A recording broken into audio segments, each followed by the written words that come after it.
Math की date 1 फरवरी। Worksheet आई है इतिहास की पहले भी आई थी। इसमें चैप्टर सेम था। उसमें टॉपिक क्या था कांग्रेस को कि मध्यम वर्गीय कहा जाता है और उनकी 2 डिमांडें थी, राजनीतिक और आर्थिक डिमांडें। आगे उसके बताया गया आज के वर्कशीट से आगे बताया गया राष्ट्रीय आंदोलन का संगठन 1870 के दशक से 1947 तक। 1890 के दशक में बहुत सारे लोग कांग्रेस के राजनीतिक तौर तरीकों पे सवाल खड़ा करने लग गए। 1890 में क्या हुआ, बहुत सारे लोग क्या हो गए, कांग्रेस के जो राजनीतिक के काम करने के तरीके और जो भी और भी तरीके थे उन पर सवाल खड़े करने लग गए। पंजाब और महाराष्ट्र में बिपिन चंद्र पाल, गंगाधर तिलक और लाला लाजपत राय जैसे नेता परिवर्तनवादी उद्देश्य और पद्धतियों के अनुरूप काम करने लगे। अब इसमें 3 नेता दे रखे हैं, विपिन चंद्र पाल और बाल गंगाधर तिलक। ये तीनों क्या काम करने लगे, परिवर्तनवादी उद्देश्य के हिसाब से। उन्होंने निवेदन की राजनीति के लिए नरम पद्धतियों की आलोचना की और आत्मनिर्भर तथा रचनात्मक कामों पे महत्व पर जोर दिया। 2 कामों पे उन्होंने ज़्यादा जोर दिया था, आत्मनिर्भर और रचनात्मक कामों पे। यूनियन कंस्ट्रक्शन वर्क होता है। बाल गंगाधर तिलक ने नारा दिया, स्वतंत्रता मेरा जन्मसिद्ध अधिकार है और मैं इसे लेकर ही रहूँगा। तो इनका एक फेमस बड़ा नारा है बाल गंगाधर तिलक का। तो ये क्वेश्चन आ सकता है कौन सा नारा था। बंगाल का बंटवारा, वायसराय कर्जन ने 1905 में बंगाल का बंटवारा कर दिया। 1905 में क्या था बंटवारा, पूर्वी बंगाल ब्रिटिश भारत का सबसे बड़ा प्रांत था। प्रांत यानी देश, जो पूर्वी बंगाल है ब्रिटिश भारत का सबसे बड़ा देश माना जाता था। अब इसका एक रीज़न ये था, बिहार और उड़ीसा के कुछ भाग भी उस समय बंगाल का हिस्सा थे। इसलिए बड़ा माना जाता था क्योंकि बिहार और उड़ीसा के कुछ हिस्से थे। अंग्रेजों का कहना था कि प्रशासकीय सुविधा का ध्यान में रखते हुए बंटवारा करना ज़रूरी है। क्यों बंटवारा करना ज़रूरी था, क्योंकि उन्होंने बोला कि सुविधा को ध्यान में रखते हुए हम बंटवारा कर रहे हैं।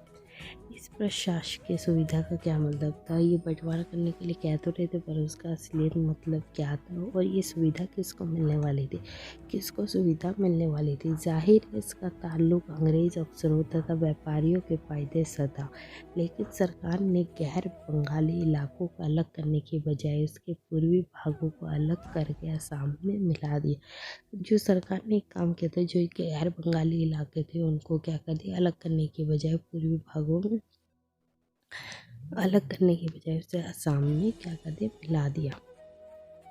पूर्वी बंगाल को अलग करने के पीछे अंग्रेजों का मुख्य उद्देश्य ये रहा होगा कि बंगाली राजनेताओं के प्रभाव पे अंकुश यानी नियंत्रण लगाया जाए और बंगाली जनता को बांट दिया जाए। उनका एक मेन मोटिव था कि बंगाली जो राजनेता हैं उन पे अंकुश लगाना और उनको बंटवारा कर देना। नेक्स्ट देखा स्वदेशी आंदोलन। विभाजन से देश भर में गुस्से की लहर फैल गई। मध्यम मार्गीय और आमूल परिवर्तनवादी कांग्रेस में सभी दलों ने इसका विरोध किया। कांग्रेस के 2 दल थे, मध्यम वर्गीय, आमूल परिवर्तन, ये 2 वर्ग थे। उन्होंने भी क्या किया, इसका विरोध किया। इससे जो संघर्ष उपजा था, ये जो बंगाल का विभाजन कर रहे थे उसका नाम क्या हुआ, स्वदेशी आंदोलन के नाम से जाना जाता है। ब्रिटिश शासन का विरोध किया गया, विशाल जनसभाओं का आयोजन किया गया, जुलूसे भी निकाले गए, स्वयं सहायता, स्वदेशी उद्यम, राष्ट्रीय शिक्षा और भारतीय भाषा का उपयोग को बढ़ावा दिया गया। इसमें क्या था, जो कि इनके बंटवारे के बाद से क्या हो गया था, देश विभाजन से देश भर में क्या हो गए थे, गुस्से की लहर फैल गई थी, जिसकी वजह से उन्होंने क्या किया, जो भी ब्रिटिश का सामान था, जो भी प्रोडक्ट्स वगैरह थे, उनकी जो इंस्टीट्यूशन वगैरह खुली हुई थी, उन सब का क्या कर दिया, बहिष्कार कर दिया। बड़े बड़े पैमाने पे क्या निकाले गए, जुलूस निकाले गए और खुद के लिए क्या बड़े पैमाने पर जुलूस निकाले गए, भारतीय भाषा को बढ़ावा दिया गया। यह आंदोलन बंगाल में सबसे ताकतवर था, परंतु अन्य इलाकों में भी इसकी भारी गूंज सुनाई दी।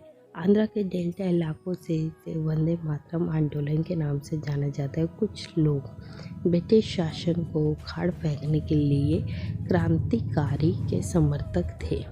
इसकी गूंज इतनी देश भर में भी कई इलाकों में गूंज सुनाई दी और जो आंध्रा के डेल्टा इलाके में थे उसे वंदे मातरम आंदोलन के नाम से जाना जाता था। इसी स्वदेशी आंदोलन को कुछ लोगों ने उखाड़ फेंकने के लिए क्या किया, क्रांतिकारी हिंसा के भी समर्थक थे।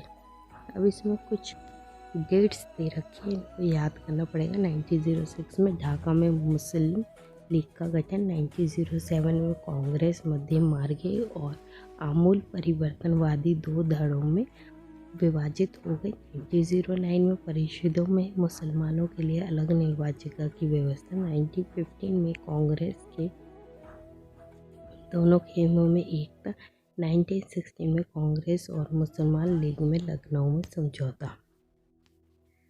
अब इसमें हुए ये डेट्स याद करनी पड़ेगी। अब क्वेश्चन फर्स्ट पूछा गया, कांग्रेस के नरम पद्धतियों की आलोचना क्यों होने लगी थे, सवाल करने लगे थे। बंगाल, पंजाब, महाराष्ट्र में विपिन चंद्र पाल, बाल गंगाधर तिलक और लाला लाजपत राय जैसे नेता ज़्यादा आमूल परिवर्तनवादी उद्देश्यों और पद्धतियों के अनुरूप काम करने लगे थे। उन्होंने निवेदन की राजनीति के लिए नरम पद्धति की आलोचना की और आत्मनिर्भर तथा रचनात्मक कामों के महत्व पर जोर दिया। उनका कहना था कि लोगों को सरकार के नेक इरादों पे नहीं बल्कि उसकी ताकत पे भरोसा होना चाहिए, लोगों के स्वराज के लिए लड़ना चाहिए। इसलिए कांग्रेस के नरम पद्धतियों की आलोचना की गई। बंगाल के विभाजन के पीछे अंग्रेजों की वास्तविक मंशा क्या थी। नेक्स्ट क्वेश्चन है, बंगाल के विभाजन के पीछे अंग्रेजों की वास्तविक मंशा क्या थी। उसका बंगाल को डिवाइड करने से उन्हें क्या फ़ायदा होने वाला था उसके बारे में बताना है। 1905 में वायसराय कर्जन ने बंगाल का विभाजन कर दिया। उस वक्त बंगाल ब्रिटिश भारत का सबसे बड़ा प्रांत था। बिहार और उड़ीसा के कुछ भाग भी उस समय बंगाल का हिस्सा था। अंग्रेजों का कहना था प्रशासकीय सुविधा को ध्यान में रखते हुए बंगाल का बंटवारा करना जरूरी था। जाहिर है इसका ताल्लुक अंग्रेज अफसरों और व्यापारियों के फायदे से था, लेकिन सरकार ने गैर बंगाली इलाकों को अलग करने की बजाय पूर्वी भागों में असम में मिला दिया। पूर्वी बंगाल को पीछे अंग्रेजों का मुख्य उद्देश्य यह रहा होगा कि बंगाली राजनेताओं के प्रभाव पर अंकुश लगाया जाए, बंगाली जनता को बांट दिया जाए। बंगाल के विभाजन से देश भर में गुस्से की लहर फैल गई। थर्ड क्वेश्चन, स्वदेशी आंदोलन में अंग्रेजों का विरोध किस प्रकार किया गया था। थर्ड क्वेश्चन पूछा गया है, स्वदेशी आंदोलन में अंग्रेजों का विरोध किस प्रकार किया गया। स्वदेशी आंदोलन ने ब्रिटिश शासन का विरोध किया। विशाल जनसभाएं निकले थे, जुलूसें भी निकाली गई। स्वयं साहित्य, स्वदेशी उद्यम और राष्ट्रीय शिक्षा, भारतीय भाषा का क्या बढ़ावा कर दिया गया था।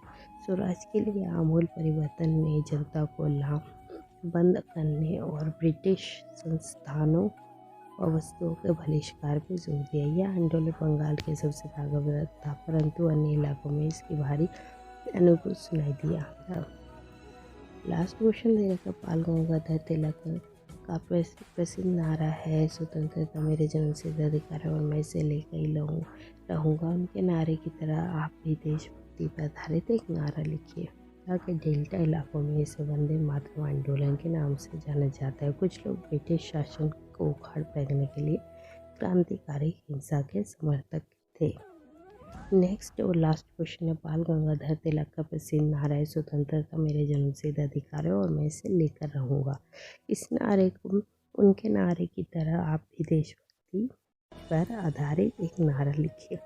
5 नारे दे रखे, इनमें से कोई भी आप एक नारा लिख सकते जो आपको पसंद लगे। चलो मिलकर अखंड भारत बनाए जिसमें सभी को अधिकार दिलाए। चलो फिर से खुद को जगाते हैं, देश के शहीदों के आगे अपना सिर झुकाते हैं। भले ही मैं रहूं या ना रहूं, लेकिन मेरा देश ऐसे ही आगे बढ़ता रहे। हम तभी तक सुरक्षित है जब तक हमारा वतन सुरक्षित है। धरती हरी हरी भरी हो, आकाश मुस्कुराए, कुछ करके दिखाओ ऐसा इतिहास जगमगाए।